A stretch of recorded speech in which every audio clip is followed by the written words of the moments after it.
Tower of London, May 19th, 1536. A French executioner brought in specifically for the task swings his sword cleanly, and Anne Boleyn's life ends. She is Henry's second wife, and the man who orchestrated this, the same man who broke from Rome to marry her just 3 years earlier, has already chosen wife number 3. Henry VIII, Cancer Sun, Aries Moon, Virgo Rising. That combination literally explains everything about why 6 wives still weren't enough. The Cancer Sun shows his desperate need for family and legacy. The Aries Moon explains the volcanic temper that led to 2 beheadings. Virgo Rising, that's why none of his wives could meet his impossible standards. When these 3 energies collided with absolute power, you get a king who craved constant validation, lost control when it didn't come, and criticized everyone who tried to give it. Before we dive in, hit subscribe if you love exploring historical figures through astrology. Like this video if you're ready for this wild ride. And real talk, would you want Henry's Cancer ambition with all its emotional neediness and rage, or would you pass? Comment below, was his chart a source of power or just pure toxicity? Henry VIII was born June 28, 1491, at Greenwich Palace. Cancer Sun, Aries Moon, Virgo Rising. This chart is intense. Cancer, the zodiac's emotional hoarder, craves security, family, legacy, and emotional connection. Ruled by the moon, Cancer prioritizes emotional fulfillment and a sense of home. But pair that with an Aries moon, and you have a king whose temper is quick, impulsive, and impossible to control.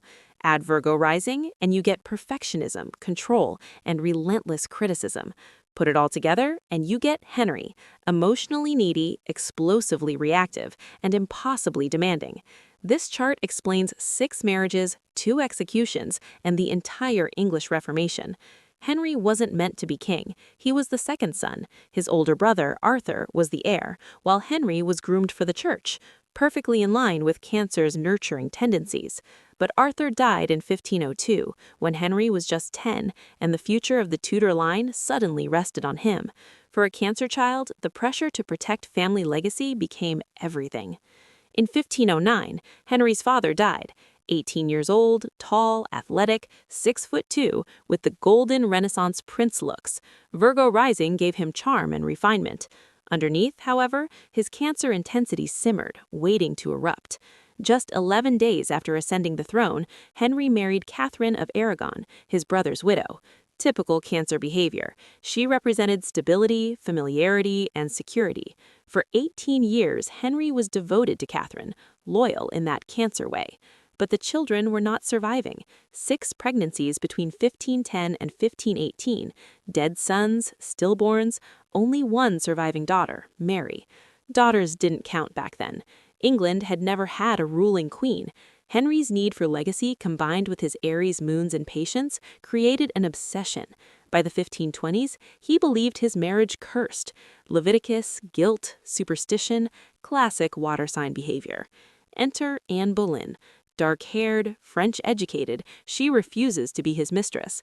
This defiance drives him wild. Cancer longing for connection, Aries moon demanding instant gratification. When the Pope refuses to annul his marriage to Catherine, Henry breaks from Rome and declares himself the supreme head of the Church of England, all because a Cancer couldn't let go of what he wanted, and an Aries moon couldn't take no as an answer. In 1533, he secretly marries Anne. She's already pregnant, a classic Aries moon move, acting first, dealing with consequences later. On September 7, 1533, Anne gives birth to Princess Elizabeth. Henry is devastated. He wanted a son, the ultimate legacy. Over the next 3 years, Anne has 2 miscarriages, the second a boy in January 1536. Henry snaps. Aries moon rage explodes, Cancer insecurity amplifies, and Anne Boleyn is done for. Meanwhile, Jane Seymour, quiet and demure, Anne's lady-in-waiting, appears as the perfect opposite. Henry convinces himself she's the answer.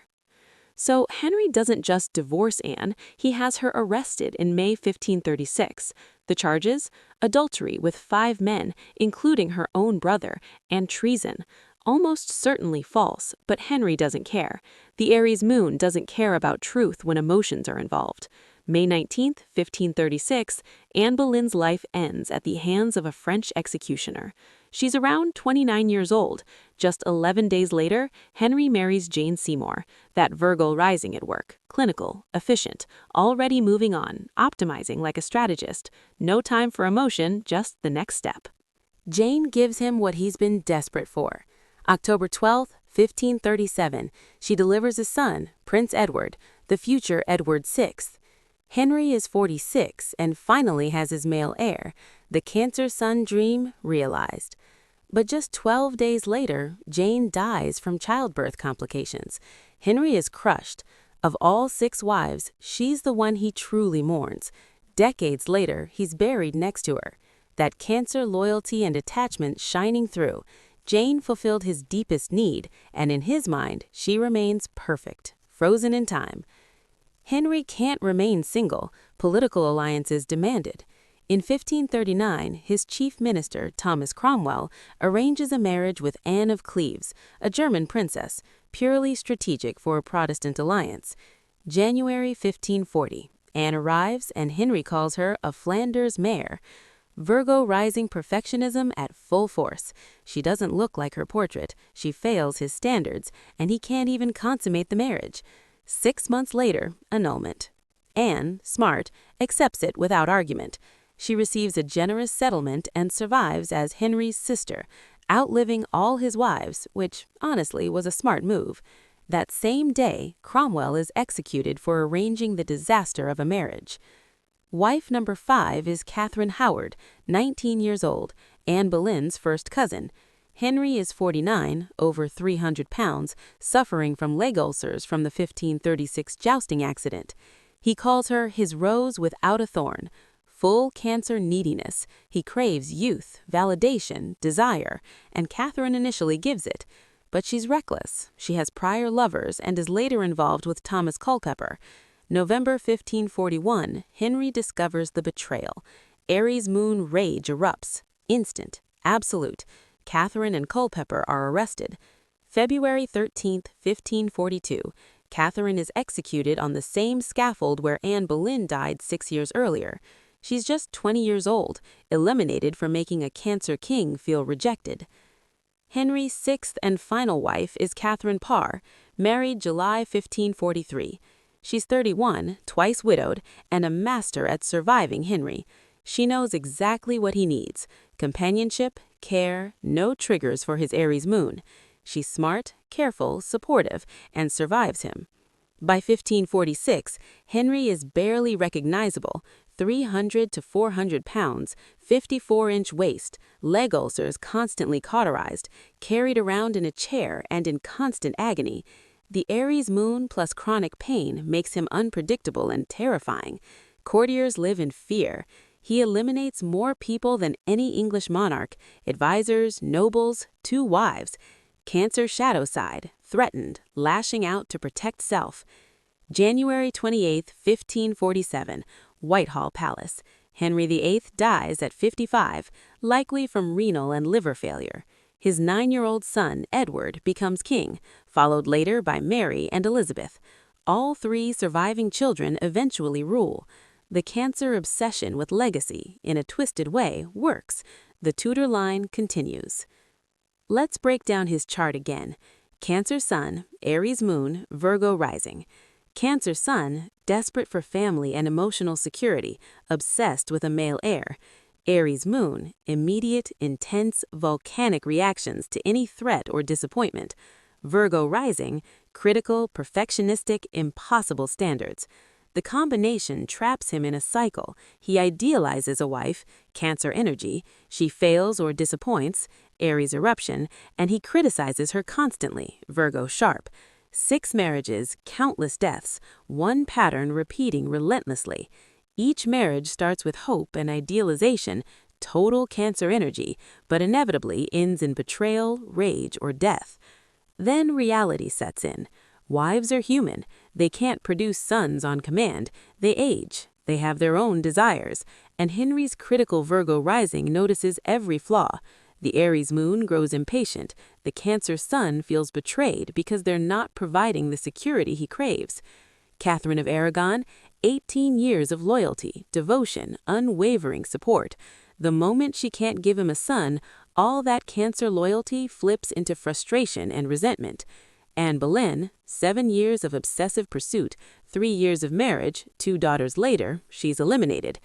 Jane Seymour, he barely knew her, yet she gives him a son and dies before disappointing him, so she remains perfect forever in his mind. Anne of Cleves, attraction missing from day one, Virgo rising instantly rejects her, annulment in 6 months. Catherine Howard, young, lively, exciting, until betrayal surfaces. Aries moon rage explodes. She's gone in months. Catherine Parr, wise, cautious, and smart enough to navigate his impossible emotional landscape. She survives because she doesn't trigger his sun, moon, or rising. The political moves follow the same patterns. The break from Rome, Aries moon impulsivity combined with Cancer's refusal to relinquish desire, dissolution of the monasteries, seizing church property to fund wars and building projects, pure Cancer need for control and security, plus Virgo rising's perfectionist drive to reform and centralize systems. Later paranoia and ruthless eliminations, that's Cancer's shadow side. Threatened, it lashes out to protect self.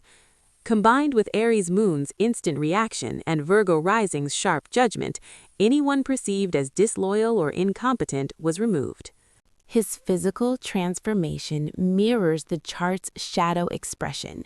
Young Henry, athletic, charming, poised, the embodiment of Cancer warmth, Aries energy, and Virgo refinement. Post-1536 jousting accident, immobility, weight gain, chronic pain. The 3 placements turn dark. Cancer becomes clingy, paranoid, possessive. Aries becomes rageful, impulsive, destructive. Virgo becomes hypercritical and controlling. By his final years, Henry is bloated, in constant agony, terrifying, impossible to be near. Courtiers flee during his outbursts. Only Catherine Parr can calm him, having mastered his triggers. The chart foretold all of this. Cancer sun, obsessed with legacy and family. Aries moon, explosive, uncompromising, reactive. Virgo rising, critical, perfectionist, impossible standards. The pattern repeats across 6 wives. Idealize, disappointment, rage, criticism, reset. Catherine of Aragon fails to give a son. Cancer fear triggers. Anne Boleyn pursued obsessively. Aries moon demands immediate fulfillment. Virgo finds flaws. Jane Seymour fulfills Cancer need, dies, remains perfect. Anne of Cleves, Virgo rejects instantly. Catherine Howard, betrayal. Cancer wounded, Aries erupts. Catherine Parr survives, plays the calm, supportive role. Legacy? Complicated. He wanted a male heir. Edward VI dies young. Mary I, Catherine of Aragon's daughter, rules for 5 years. Elizabeth I, Anne Boleyn's daughter, initially disappointing to Henry, rules 45 years, becomes one of England's greatest monarchs. The Cancer obsession with sons, ultimately irrelevant. Aries impulsivity shaped the English Reformation, transforming Europe's religious landscape. Virgo perfectionism centralized power, leaving a lasting imprint on the monarchy. At what cost? 2 wives executed, countless advisors and nobles removed, the country torn by religious upheaval. Henry spent his final years in pain, paranoid, enraged, never feeling secure, never satisfied, never enough. That's the Cancer Aries Virgo trap. Emotional security forever out of reach. Impulsive reactions destroying what's cherished. Perfectionism making every person and circumstance fall short. Henry VIII lived that trap for 55 years and 6 marriages. The chart predicted it, the patterns confirmed it, and history recorded it all.